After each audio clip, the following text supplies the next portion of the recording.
Pulse profit के नए video में आपका स्वागत है।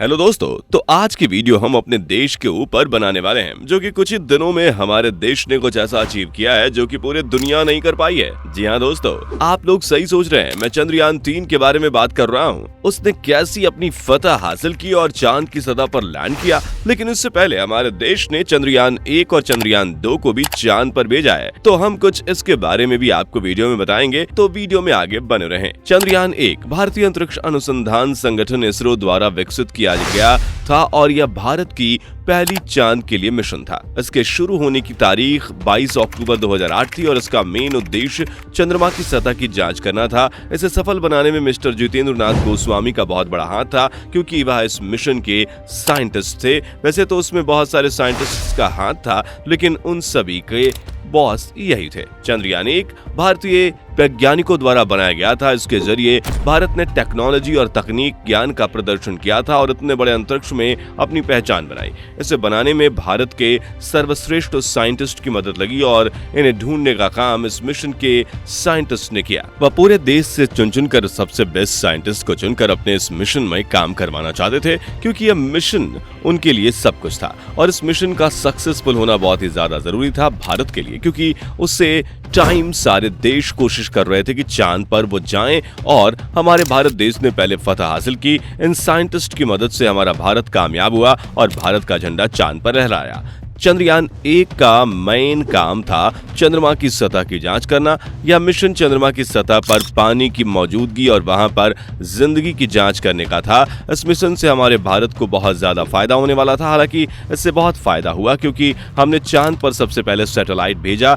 इसके पीछे बहुत बड़ी कहानी है, लेकिन शॉर्ट में हम साइंटिस्ट की मदद से यह सब मुमकिन कर पाए और बहुत ही आसानी से हमने यह मिशन कामयाब किया। चंद्रयान 1 के साथ एक मून डीप स्पेस नेटवर्क भी स्थापित किया गया था, जिसमें विभिन्न देशों के मून मिशन शामिल थे।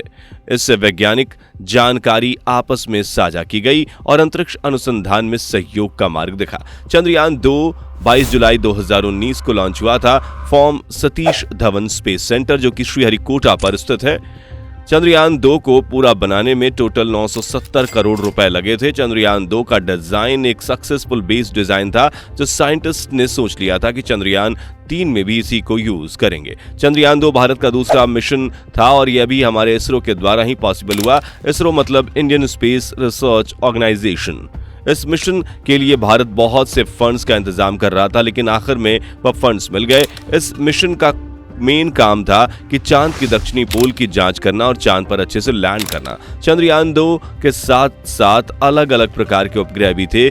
पहले वाले का नाम लैंडर विक्रम था और दूसरे का नाम रोवर प्रज्ञान था। यह मिशन हमारे देश के लिए बहुत ही इंपॉर्टेंट मिशन था। इससे हम अपने देश की टेक्नोलॉजी और इतिहास के बारे में लोगों को बता रहे थे कि हमारे देश में कितने ज्यादा इंटेलिजेंट लोग हैं और इससे बहुत ही ज्यादा प्रगति होने वाली थी। हमारे इंडियन साइंटिस्ट की नाम पूरे देश में छा चुका है। चंद्रयान 2 का लैंडर विक्रम दक्षिणी पोल पर लैंडिंग के लिए डिजाइन किया गया था। यह पहला मिशन था जिसमें भारत ने चंद्रमा की सतह पर लैंडिंग की कोशिश की थी। आप सभी को मैं ये चीज बता दूं कि यह दोनों लैंडर विक्रम और प्रज्ञान दोनों ही सूर्य के प्रकाश से ही काम कर सकते हैं।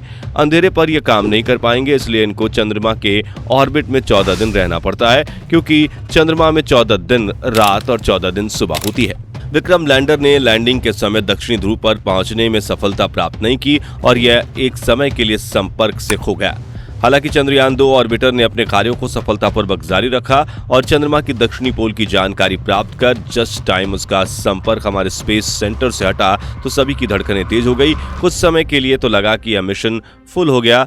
हमारे में साइंटिस्ट बिल्कुल हिम्मत छोड़ चुके थे, लेकिन कहते हैं ना, जो मेहनत करता है उसे भगवान भी नहीं हरा सकता। थोड़ी देर बाद ही उसका संपर्क वापस आ गया और पता चला कि चंद्रमा के ऑर्बिट के अंदर आ गया है, जिससे सारे साइंटिस्ट और देश के पूरे लोग बहुत ही ज्यादा खुश हुए कि हमारा देश सफल हुआ। इसकी सुर्खियां पूरी दुनिया दे रही है। चंद्रयान 2 के तहत विकसित किए गए रोवर प्रज्ञान ने चंद्रमा की सतह पर जाकर विभिन्न क्षेत्रों में जांच की और यह रोवर ने चंद्रमा की सतह पर पहली बार जानकारी को संग्रहित किया। उसने चंद्रमा की सतह पर गड्ढा खोजने में मदद की। कुछ दिनों में चंद्रयान 3 को काफी सुर्खियां मिली और क्योंकि यह भारत का सबसे लेटेस्ट मिशन है जो कि सक्सेसफुल हुआ। भारत के चांद पर किए गए मिशन एक के बाद एक सक्सेसफुल हो रहे हैं, जिसके कारण भारत का नाम बहुत ज्यादा रोशन हो रहा है। आप लोगों ने यह बात तो सुनी होगी कि मेरा देश महान, इसने सच में यह सिद्ध कर दिया है कि मेरा देश बहुत महान है। चंद्रयान 3 चांद पर खोजबीन करने के लिए भेजा गया था। यह चांद पर भारत का तीसरा मिशन है। इसे मैं खास बात ये भी बता दूं कि इस पर कोई ऑर्बिट नहीं था।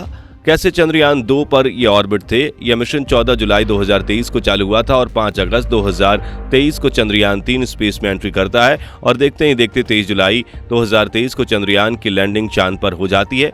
चंद्रयान 3 मिशन के लिए 3 मुख्य उद्देश्य सोचे गए थे। पहले कैलेंडर की चंद्रमा की सतह पर सुरक्षित और सॉफ्ट लैंडिंग करना, दूसरा चंद्रमा पर रोवर की क्षमताओं का प्रदर्शन देखने और तीसरा चंद्रमा को बेहतर ढंग से विकसित करने, सोचने समझने और विज्ञान के लिए चंद्रमा की सतह पर उपलब्ध सभी प्रकार के तत्व, मिट्टी और पानी की रिपोर्ट लाना। और अभी हाल ही में चंद्रयान 3 को देखकर रूस ने भी अपना एक मिशन चांद के लिए किया था, लेकिन उसका यह मिशन फेल हो गया। उनका स्पेस शटल चांद पर पहुंचने से पहले ही ब्लास्ट हो गया, जिसके कारण उन्होंने बहुत ज्यादा नुकसान झेला।